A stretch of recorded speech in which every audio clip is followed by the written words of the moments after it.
കർത്താവും രക്ഷിതാവുമായ യേശു ക്രിസ്തുവിൻ്റെ ധന്യനാമത്തിൽ വിശുദ്ധന്മാരായി G2R പ്ലാറ്റ്ഫോമിൽ ദൈവവചനം ശ്രവിച്ചുകൊണ്ടിരിക്കുന്ന നിങ്ങളെല്ലാവർക്കും ഞങ്ങളുടെ ഹൃദയംഗമായ സ്നേഹവും വന്ദനവും അറിയിച്ചുകൊള്ളുന്നു.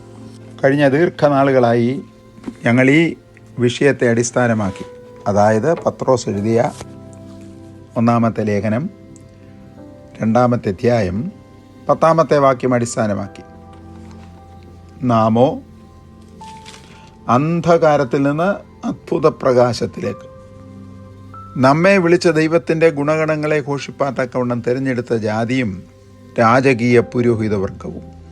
നമ്മൾ പുതിയ നിയമത്തിൽ ദൈവസഭ ഉൽപ്രാപണം ചെയ്യപ്പെടുമെന്ന് പറയുന്ന പരിശുദ്ധാത്മയുഗത്തിൻ്റെ അവസാനം പാർക്കുമ്പോൾ അപ്പസ്തലന്മാരും പത്രോസ് ഉൾപ്പെടെയുള്ളവരും കൃപായുഗത്തിൻ്റെ ആരംഭ ദിശകളിൽ പുതിയ നിയമസഭയുടെ അടിസ്ഥാനവും മൂലക്കല്ലുമായ ക്രിസ്തുവിനോട് ചേർന്ന് വസിച്ചവരാണ് ആദ്യ തലമുറ. നാം അതിർ കടന്നു പോകുന്ന ഉപദേശമല്ല, ഏകദേശം അവസാന തലമുറകളിൽ വന്നിരിക്കുന്നു. അപ്പോൾ അവരെ അന്നത്തെ കാലത്ത് ഓർപ്പിച്ചുണർത്തിയ വചനത്തിൽ നിന്ന് തുടർന്ന് നമുക്ക് ചിന്തിക്കാം. പത്രോസിൻ്റെ ഉപദേശം തന്നെ നമ്മോട് പ്രസംഗിച്ച് നമ്മെ വീണ്ടും ജനനത്തിലേക്ക് നടത്തിയ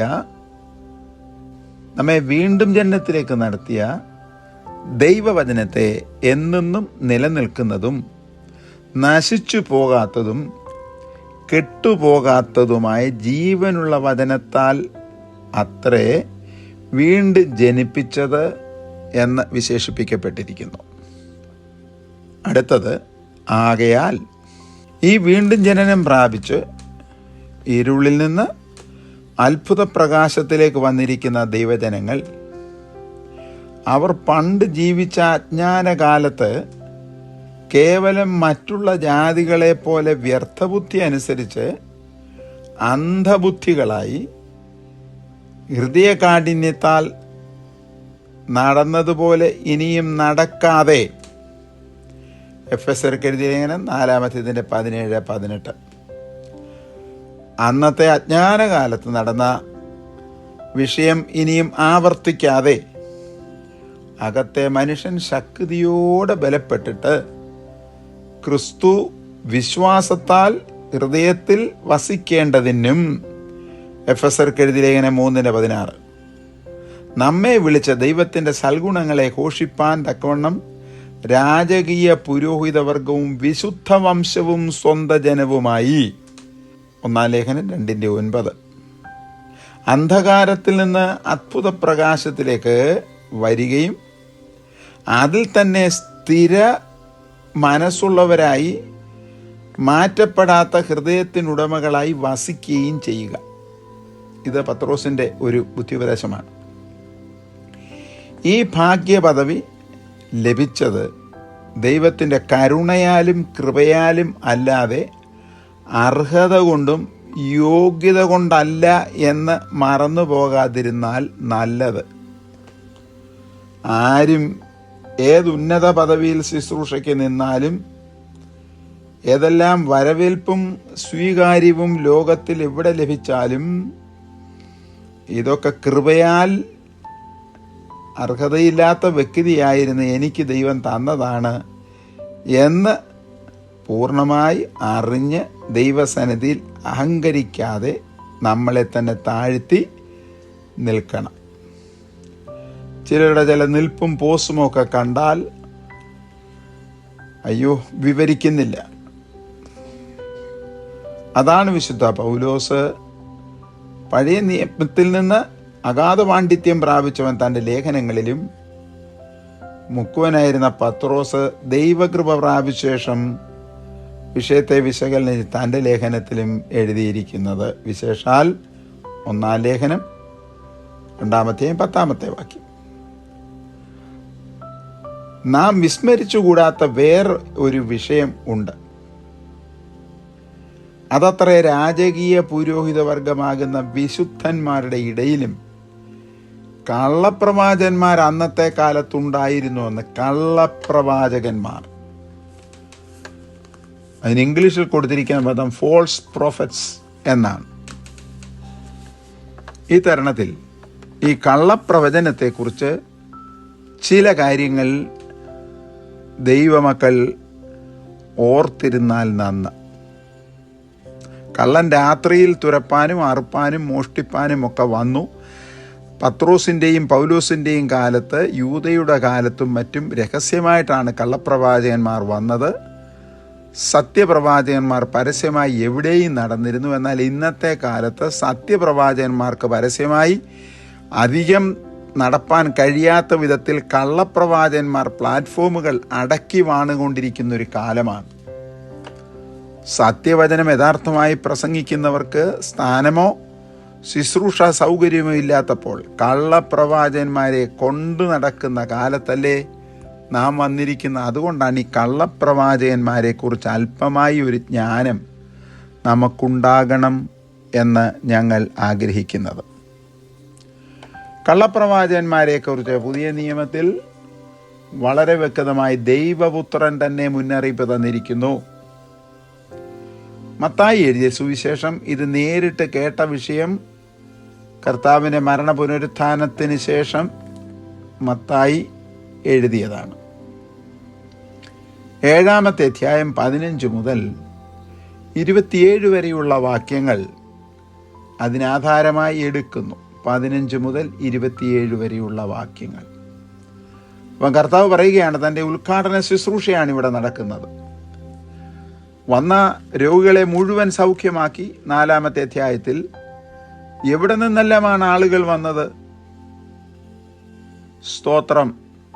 ഏതെല്ലാം വിധത്തിലുള്ള രോഗികളെയാണ് സൗഖ്യമാക്കിയത്?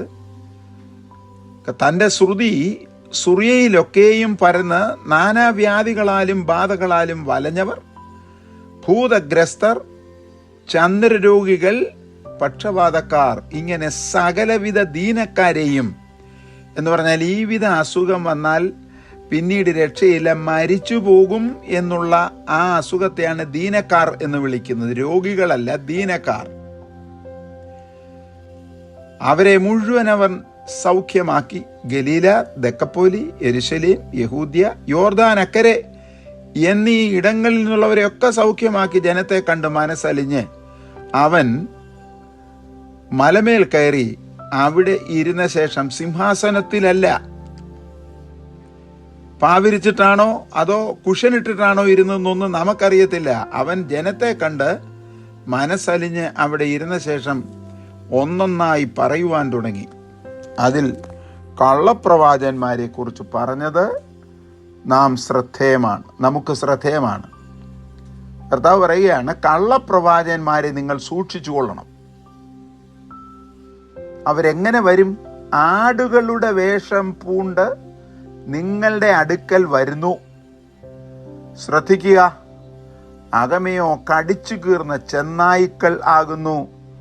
അവരുടെ ഫലം ഉടനെ വെളിപ്പെട്ടില്ലെങ്കിലും അല്പകാലം കഴിഞ്ഞ് ഫലത്താൽ നിങ്ങൾക്ക് അവരെ തിരിച്ചറിയാം. എന്നിട്ട് കർത്താവ് പറയുകയാണ്, പാപത്തിൻ്റെ ശമ്പളമായി പരിണതഫലമായി സൃഷ്ടിക്കപ്പെട്ട ആദിലത്തെ വിഷയം മുള്ളാണല്ലോ. നീ കൃഷി ചെയ്യുന്ന ഭൂമിയിൽ മുള്ളും പറക്കാരെയും. ദൈവപുത്രനാകുന്ന 2-ാമത്തെ ആദാമിൻ്റെ ശുശ്രൂഷയുടെ ഫലമായി സ്ഥാപിതമാകുന്ന ദൈവസഭയ്ക്കുള്ളിൽ മുള്ളാകുന്ന പൈശാചികൻ കടന്നുവരും. പക്ഷേ മുള്ളിൽ നിന്ന് മുന്തിരിപ്പഴവും യേശുക്രിസ്തുവാണ് മുന്തിരി. യെശയ്യാവിൻ്റെ പ്രവചനം 5-ാം അധ്യായത്തിലും യോഹന്നാൻ എഴുതിയ സുവിശേഷം 15-ാം അധ്യായത്തിലും കർത്താവ് വ്യക്തമായി പറഞ്ഞു, ഞാനാണ് ആ മുന്തിരിവള്ളി. എന്നിൽ വിശ്വസിക്കുന്നവരിൽ നിന്ന് മുള്ളിൻ്റെ ഫലമൊന്നും ഉണ്ടാകുകയില്ല. ഞെരിഞ്ഞിലിൽ നിന്ന് അത്തിപ്പഴവും പറിക്കാറുണ്ടോ? കള്ളപ്രവാചകന്മാർ, ഫോൾസ് പ്രോഫറ്റ്. യവന ഭാഷയിൽ കള്ളപ്രവാചകൻ എന്ന മലയാള പദത്തിന് കൊടുത്തിരിക്കുന്ന പദം സ്യൂഡോ പ്രൊഫറ്റേസ് എന്നാണ്. കള്ള അപ്പസ്തലന്മാർ കൊടുത്തിരിക്കുന്ന പേര് സ്യൂഡോ അപ്പസ്തലോസ്. കള്ളത്തരം പഠിപ്പിക്കുന്നവർ കൊടുത്തിരിക്കുന്ന പദം സ്യൂഡോ ഡിഡാസ്കലോസ്. ഇവരെ നിങ്ങൾ ജാഗ്രതയോടെ സൂക്ഷിച്ചോണം. ഇവിടെ ശ്രദ്ധേയമായ ചില പദങ്ങൾ ബീവെയർ ഫോൾസ് പ്രോഫറ്റ് എന്നാണ് ദൈവപുത്രൻ പറഞ്ഞാണ്. അവരെ ബീവെയർ ചെയ്തോണം. അവിടെ കൊടുത്തിരിക്കുന്ന പദം ബ്ലെപ്പോ, BLEPO, അർത്ഥം to take heed against a dangerous object. Blepo എന്ന ഗ്രീക്ക് പദത്തിന് അപകടകരമായ ഒരു ജീവിയോ ഒരു പാനീയമോ ആഹാരമോ ഒരു വസ്തുവോ ഒരു മൃഗമോ നിങ്ങളുടെ മുൻപിൽ വന്നാൽ അത് അപകടം, മരണം എന്നിവ ഉളവാക്കും എങ്കിൽ അതിനെ നിങ്ങൾ സൂക്ഷിച്ചൊഴിഞ്ഞോണം എന്നാണ് ഈ ബ്ലെപ്പോ എന്ന പദത്തിന്റെ അർത്ഥം. ഫുഡ് പോയിസൺ വന്ന് മരിക്കുന്ന എത്രയോ സംഭവങ്ങളുണ്ട്, അറിയാതെ ഭക്ഷിച്ചത് കൊണ്ടല്ലേ എന്നും പറഞ്ഞ് നമുക്ക് എല്ലാ ആഹാരവും ലാബിൽ വിട്ടിട്ട് ഭക്ഷിപ്പാൻ ഒക്കുകയില്ല. അത് വേറെ സത്യം. അതുകൊണ്ട് നമുക്ക് ആത്മീയ മരണം വരുത്തുന്ന യാതൊരുവിധ അരുതാത്ത ആത്മീയ ഭക്ഷണവും ഒരു ദൈവ പൈതൽ കഴിക്കരുത്. ഒന്നാമത്തെ പദം പറഞ്ഞല്ലോ, beware, blepo, to take heed against a dangerous object. മരണകരവും അപകടകരവുമായ എന്തെങ്കിലും ഒരു വിഷയം നിങ്ങളുടെ കൺമുൻപിൽ വന്ന് ബോധ്യമായാൽ അതിൽ നിന്ന് ഒഴിഞ്ഞു നിൽക്കുക. രണ്ടാമത്തെ പദം പ്രോസ്കോ എന്നാണ്, PROSCHO, proscho, to turn one's mind and guard against a dangerous person or doctrine or a teaching. അപകടകരമായ പ്രസംഗം, പഠിപ്പിക്കൽ, പ്രവചനം, ഉപദേശം എന്നിവയിൽ നിന്ന് നിങ്ങൾ ഒഴിഞ്ഞു നിൽക്കണം. സ്തോത്രം. മത്തായി എഴുതിയ സുവിശേഷം 7:15, 10:17 പഠിക്കുവാൻ താല്പര്യമുള്ള വ്യക്തികൾക്ക് സഹായകരമായ വാക്യങ്ങളാണ് ഈ പറയുന്നത്. അതുകൊണ്ടാണ് നിദാനമായത് പറയുന്നത്. മത്തായി 16:6, 11, 12, 24 അധ്യായം 11 വാക്യം. കർത്താവിൻ്റെ ശുശ്രൂഷയുടെ ഉദ്ഘാടന സമയത്ത് മത്തായി 7:15, ഉപസംഹാര ശുശ്രൂഷ സമയത്ത് മത്തായി 24:11, 24 എന്നീ വാക്യങ്ങളിലും കള്ളപ്രവാചകന്മാരെക്കുറിച്ചും കള്ള ഉപദേശങ്ങളെക്കുറിച്ചും വ്യക്തമായി പറഞ്ഞു. മർക്കോസ് 13:22, യെരമ്യാ പ്രവചനം 5:31, 6:13, 8:10, 14:14, വിലാപ പുസ്തകം 2:11 എന്നീ പഴയ നിയമവേദ ഭാഗങ്ങളിലും. യവനർക്കെഴുതിയ സുവിശേഷം ലൂക്കോസിന്റെ സുവിശേഷത്തിൽ 6:26, സാർവത്രികമായി ദൈവസഭയ്ക്ക് അപ്പസ്തലപ്രവൃത്തി 13:6, രാജകീയ പുരോഹിതവർഗത്തിന് എഴുതപ്പെട്ടിരിക്കുന്ന ലേഖനം പത്രോസിന്റെ 2 ലേഖനം 2 അധ്യായത്തിന്റെ 1, സാർവത്രികമായ വിശുദ്ധന്മാർക്ക് ദൈവസഭയ്ക്ക് എഴുതപ്പെട്ടിരിക്കുന്ന ലേഖനം യോഹന്നാൻ്റേത് യൂണിവേഴ്സൽ ഗോസ്പൽ, യൂണിവേഴ്സൽ എപ്പിസൽസ് എന്നാണ് പറയുന്നത്. 4 അധ്യായം 1 വാക്യവും. സ്വർഗത്തിലേക്ക് എടുക്കപ്പെട്ട ദൈവസഭയോടുള്ള സ്വർഗത്തിലെ ഉപദേശമല്ല, അവിടെ കേൾക്കുന്ന ശബ്ദം വെളിപ്പാട് ദിവസം 16:13, 19:20 കള്ളപ്രവാചകനായിരിക്കുന്ന പൈശാചിക തൃത്വത്തിലെ മൂന്നാമനെ കുറിച്ചും ദൈവം രേഖപ്പെടുത്തിയിരിക്കുന്നു. സൂക്ഷിക്കുക എന്നുള്ളതിൻ്റെ 3ാമത്തെ പദം ഫ്യൂസാസോ എന്നാണ്, PHUSASSO. To guard, to watch, to keep or to be vigilant. To be vigilant about anything that is venomous and dangerous. വിഷം നിറഞ്ഞതും അപകടകരവുമായ ഏത് വ്യക്തി, ഉപദേശം, സഭ എന്നിവയിൽ നിന്ന് നിങ്ങൾ ഒഴിഞ്ഞിരിക്കുക. 4ാമത്തെ പദം ടു കീപ്, ടെറയോ എന്ന പദമാണ്, TEREO.